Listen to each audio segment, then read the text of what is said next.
Pension പ്രായം 60 ആക്കണമെന്ന ശുപാർശ തള്ളി മന്ത്രിസഭായോഗം. 4ാം ഭരണ പരിഷ്കാര കമ്മീഷന്റെ ശുപാർശയാണ് തള്ളിയത്.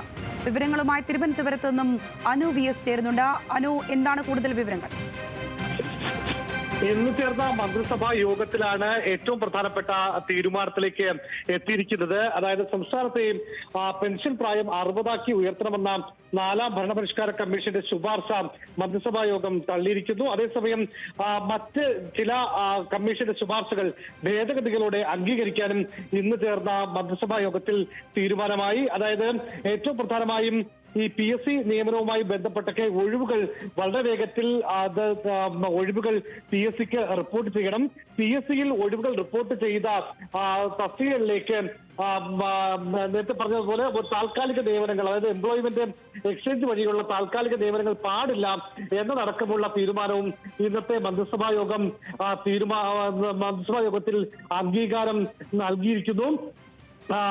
ഓരോ തസ്തികയിലെ ഒഴിവുകൾ സ്പാർക്ക് മുഖേന ലഭ്യമാക്കണം. പെൻഷൻ പറ്റുന്ന ജീവനക്കാരുടെ ആനുകൂല്യങ്ങൾ സംബന്ധിച്ച കാര്യങ്ങൾ ലഘൂകരിക്കണം എന്നടക്കമുള്ള ഈ സർവീസ് സംബന്ധമായ വളരെ പ്രധാനപ്പെട്ട ചില തീരുമാനങ്ങൾ, അത് ഭരണപരിഷ്കാര കമ്മീഷന്റെ ശുപാർശകൾ, അത് ഇന്നത്തെ മന്ത്രിസഭാ യോഗം അംഗീകരിച്ചിരിക്കുന്നു എന്നുള്ളതാണ് ഇന്നത്തെ ഏറ്റവും പ്രധാനപ്പെട്ട വാർത്ത. മറ്റൊരു പ്രധാനപ്പെട്ട കാര്യം കൂടിയുണ്ട്. മുനമ്പം വഖഫ് ഭൂമിയുമായി ബന്ധപ്പെട്ട വിഷയത്തിൽ 3 മാസത്തിനുള്ളിൽ റിപ്പോർട്ട് സമർപ്പിക്കാൻ നിലവിലെ നിയോഗിച്ച അന്വേഷണ കമ്മീഷനോട്, അതായത് ജുഡീഷ്യൽ കമ്മീഷനോട് ആവശ്യപ്പെടാൻ വേണ്ടി തീരുമാനിച്ചിരിക്കുന്നു.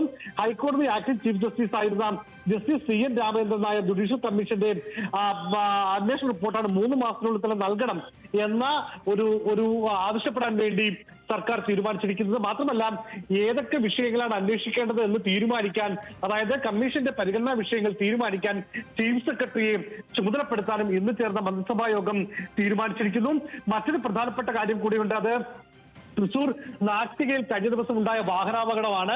ഈ വാഹനാപകടത്തിൽ മരണപ്പെട്ടവരുടെ ആശ്രിതരെ വേഗം കണ്ടെത്തി അവർക്ക് വേണ്ട സഹായങ്ങൾ, ധനസഹായം നൽകാനുള്ള നടപടികൾ വേഗത്തിലാക്കണം എന്ന കാര്യം കൂടെ ഇന്നത്തെ മന്ത്രിസഭാ യോഗം തീരുമാനിച്ചിരിക്കുന്നു. ഒരു പ്രധാനപ്പെട്ട അതായത് ഒരു നിയമനം കൂടെ ഇന്ന് മന്ത്രിസഭാ യോഗം തീരുമാനത്തിൽ എത്തിയിരിക്കുന്നു. PSC അംഗമായി ഋഷാക്തി ഗോപാലിനെ നിയമിക്കുന്നതിന് ഗവർണറോട് ശുപാർശ ചെയ്യാനും ഇന്ന് ചേർന്ന മന്ത്രിസഭാ യോഗം തീരുമാനിച്ചിരിക്കുന്നു. വളരെ പ്രധാനപ്പെട്ട തീരുമാനങ്ങളാണ് ഇന്നത്തെ മന്ത്രിസഭാ യോഗത്തിൽ ഉണ്ടായിരിക്കുന്നത്. ശരി അനു, ഇന്നത്തെ മന്ത്രിസഭാ യോഗത്തിന്റെ തീരുമാനങ്ങളാണ് വിശദമായി അനു VS തിരുവനന്തപുരത്തു നിന്നും പങ്കുവച്ചത്.